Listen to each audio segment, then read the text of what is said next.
right, so already we've learned that you can solve quadratics by graphing.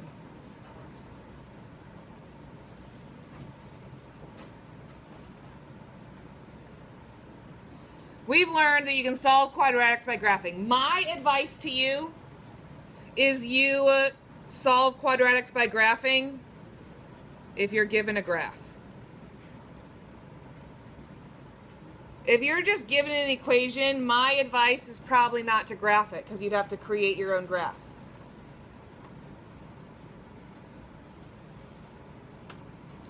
We've learned to solve by factoring.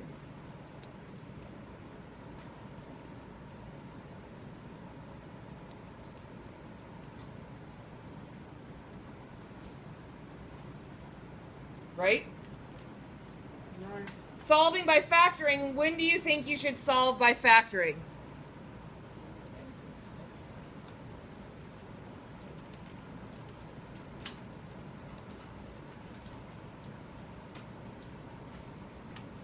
When? I mean, when should you factor? I mean, if it's written in an equation, it's a trinomial. When should I factor?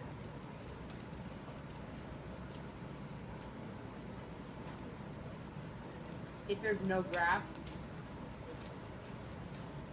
Factors of C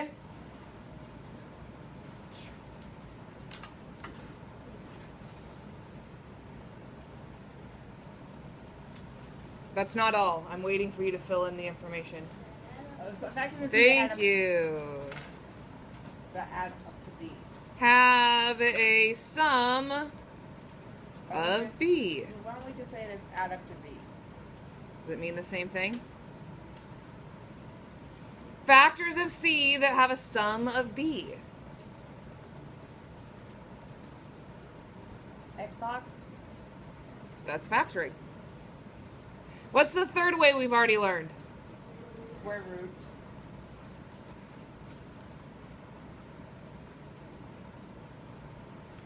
I mean, yeah, you can use square root whenever you want, but when should you always say, like, this one I'm going to square root? If you see perfect squares. I mean, if there aren't perfect squares, can you still square root? Yeah, but it'll give you an irrational. And we don't want that. I mean, it still works.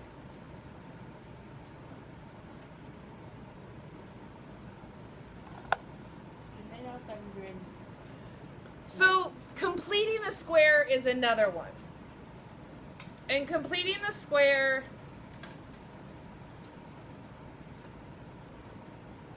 has its moments. Typically, we use completing the square if there are no square roots possible, there are no perfect squares. We do completing the square if there's no graph provided and we can't factor. So completing the square is like our trick of last resort.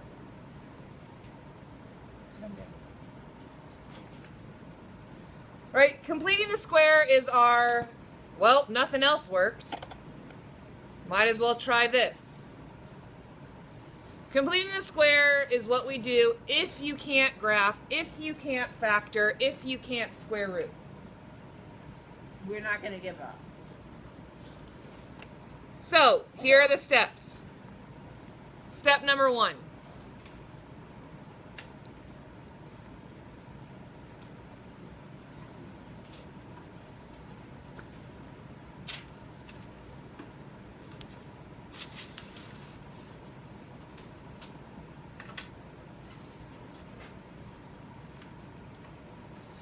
You're going to rewrite the equation in ax squared plus bx equals c form. The difference is we want to move that c away from the problem. Because what we're going to do is we're going to come up with our own c value. We're going to come up with a new c value. We're going to complete this square. We're going to fix it so that it's easy to work with. So all you have to do is use inverse operations to make it fit this type.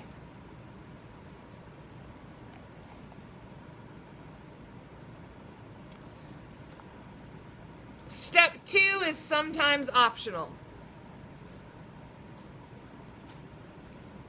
So step 2 is sometimes optional. If there is an A value,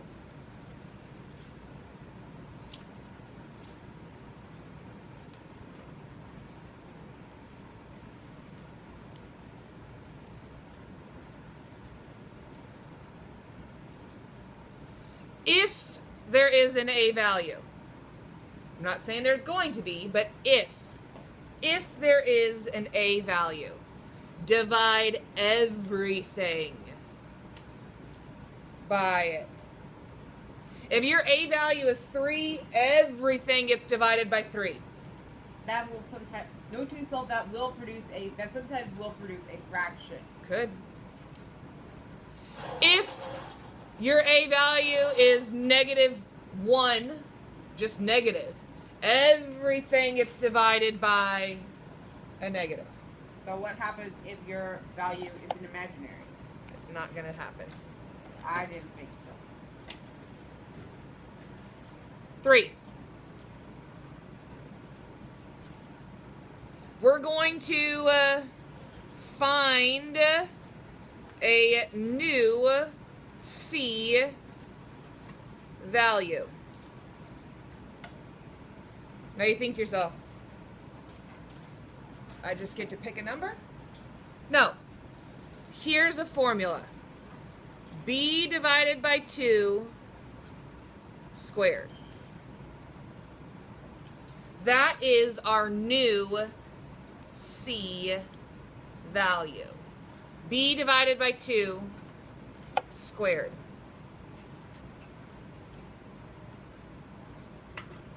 Okay, let me just...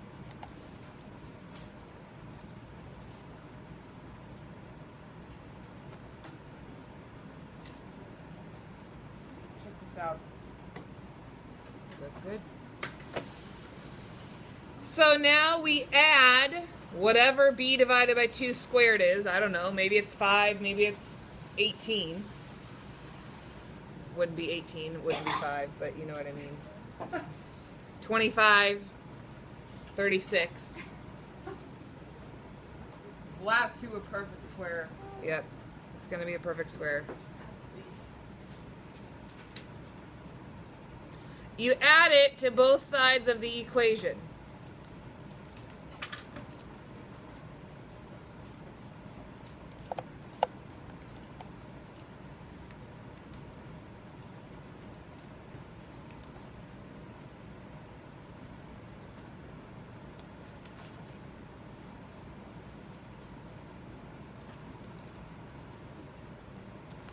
We're going to factor it.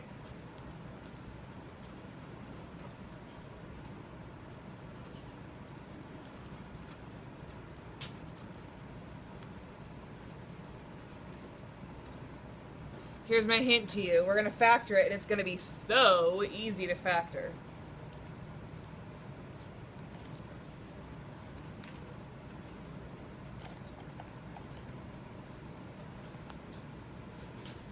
We're going to square root it.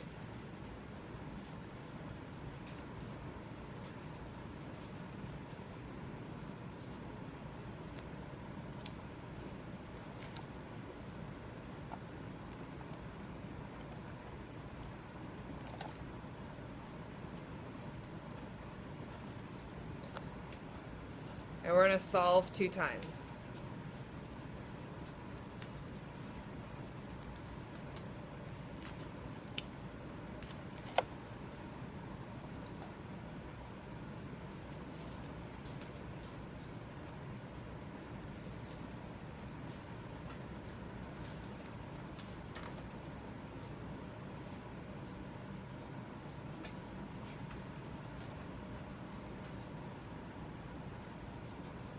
Ready to go?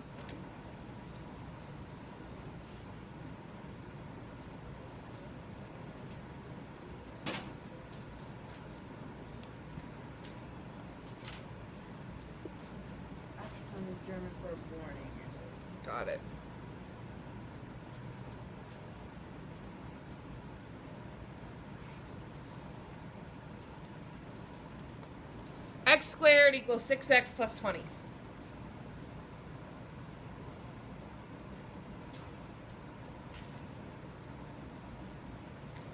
X squared equals 6x plus 20. Step 1. Is it written correctly? No. No. What needs to be by itself? B. The C value needs to be alone this time. We need to isolate the C value, right? Rewrite the equation in ax squared plus bx equals C form. So, how can I fix that? Move the 6x. Using inverse operations, right? So x squared minus 6x equals 20. Am I good to go now? Does this satisfy rule number 1? Yes. Isaac, put him down. This is the second time I've asked you to do that. There is no a value, so we can't divide anything. Yeah, it's perfect for step 1. Are we ready for step 2? We've already passed that because our a value is 1. Yeah. It says if there is an a value, It is not 1. divide everything. My a value is 1. Does dividing by 1 change anything? Could you still divide by 1 if you think to yourself, I am a rule follower? Yeah. Okay. Step 3. Find a new C value. So b divided by 2 squared. So step 3. B divided by 2. What's my b value? 6. What? Negative 6 divided by 2 squared. What is my new b value? What's negative 6 divided by 2? What's negative 6 divided by 2? Negative 3 squared is 9.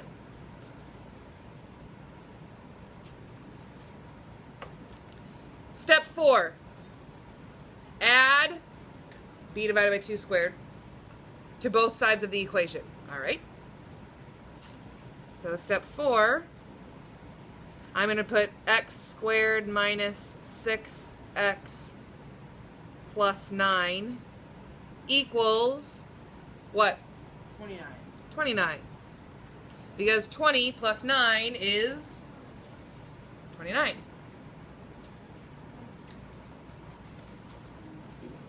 Step 5. Factor. It's so easy. It's strong. It's strong. This is so easy. All right. Here's what I'm talking about. Why it's so easy. Are you ready? This is the mind-blowing part of why we went through all this. Because right now you're sitting there and you're like, oh, this is so dumb. Why are we doing this, right? I know.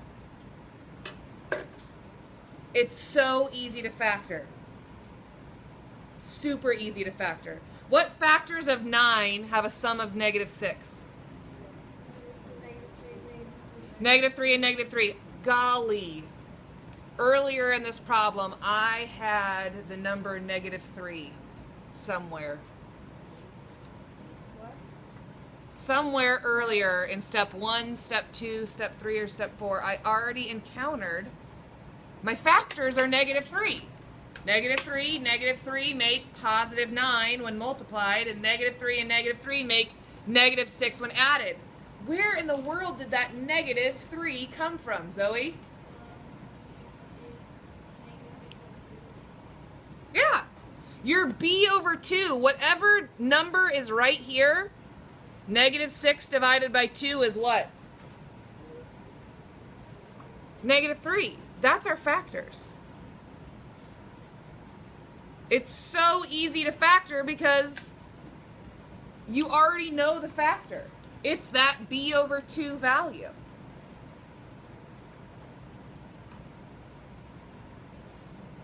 It makes sense now. Step 6, square root both sides, right? So the square root of x minus 3 x minus 3 equals the square root of 29. Square root of 29 is an irrational number, by the way. That it is. So, What happens on the left side? What happens, do you think, to that square root in that x minus 3, x minus 3? one of those is going to disappear. One of them disappears. So what are you left with? X minus 3 equals, you're going to need a calculator. I don't know the square root of 29. I mean, I can estimate it. It's probably 5.4-ish. Square root of 29. Square root of 29. Only a calculator will tell you the answer. Square root of 29. 5.3851648. 5.38. But 5.38 is not the right answer. 5.39 is still not the right answer. 5.6 still isn't the right answer. 5.4. Positive, negative. 5.39. Well, I actually will go. Step 7. You know what I do? Solve 2 times. X minus 3 equals 5.39. X minus 3 equals negative 5.39.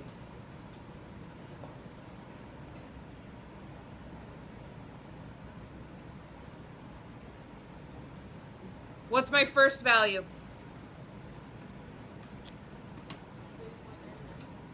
What? 8.39? Yeah. What's my next one? Negative 2.39. And you're done. Hey, I didn't even round. I just got what the I just typed in what the calculator told me. You're pretty fancy. No, I'm not a big fan of that.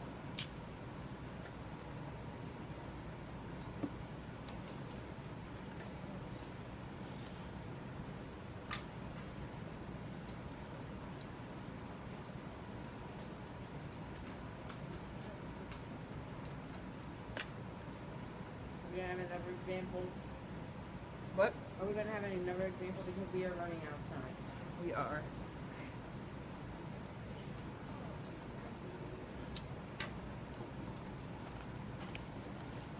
That's it. Gotta write my example down though. You have another one. Alright, let's try this guy. Negative 2x squared plus 12x minus 20 equals 0. Is this beautiful quadratic ready to go? What's wrong with it? It's not in the right form. It's not in the right form. I need to get the constant isolated. So that means I need to move this minus 20. So I'm going to put negative 2x squared plus 12x equals 20.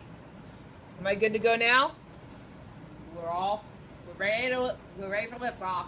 Okay, so step 1 is done. Step 2, tell me about it. If it's a value divide everything by negative 2, it's right there, for heaven's sake.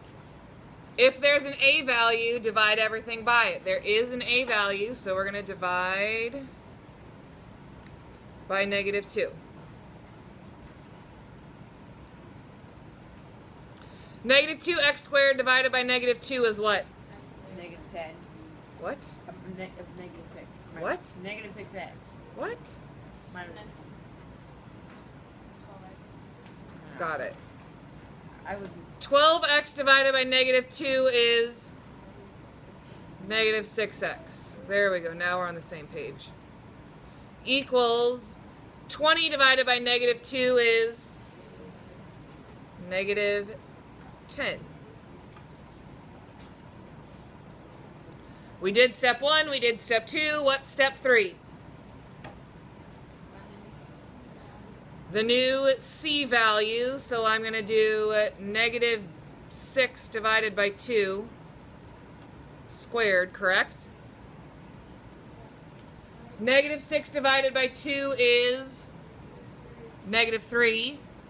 Negative 3 squared is 9. Just a repeat of last problem. It's pretty close. So I'm going to add that to both sides. What's negative 10 plus 9?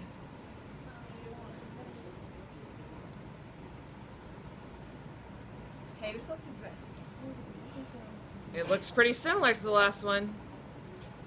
All right, factors. Factors of 9 that have a sum of negative 6. Oh, wait, didn't we talk about last time? Whatever b divided by 2 is, that's going to be your answer.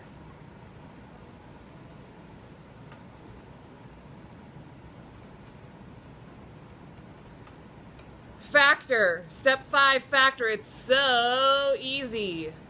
That's Step right. 6, square root both sides. All right.